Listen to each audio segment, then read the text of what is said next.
I get it. Sex sells, they're hot guys. Like, some of them like, ooh, I wonder what he smells like.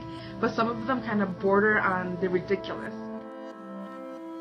Objectification is when something is presented as an object. It can be the act of dehumanizing an individual and treating them in any way that one wants. Sexual objectification is a process where one is viewed only for sexual pleasure. There has always been an increasing sexual explicitness when it comes to women portrayed in pop culture. Women are known to be exposed in advertisements, magazines, TV shows, and much more. The matter that also should be brought up, however, is that the issue of objectification is not one-sided. Men are also targets in pop culture.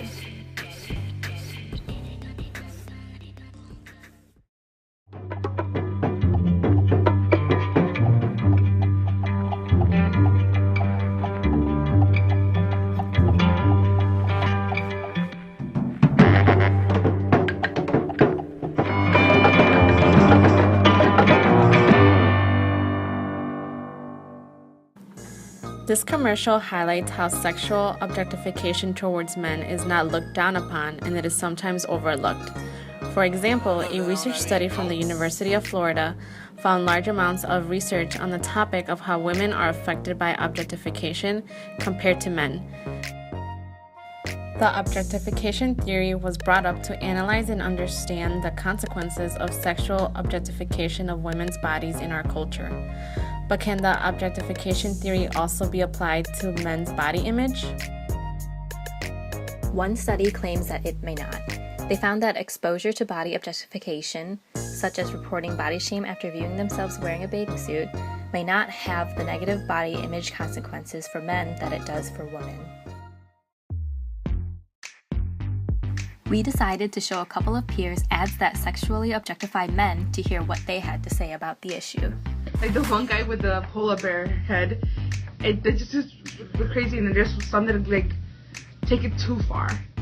Kind of, I guess there's a fine line between sex style and being still sexy and classy, and just being overly sleazy. It's true that some ads are over the top, but they know what they're doing. Do you think there's like standards of what a guy should look like? I mean, yeah, he shouldn't be like obese. Well, I feel like if I were to use a cologne, I would feel and look more masculine. Another student mentioned that these ads send the message of, if you buy these, then you'll look like them. Although some believe that the objectification of men cannot be compared to the amount it is associated to with women, it still should not be ignored or treated as an issue that is less than.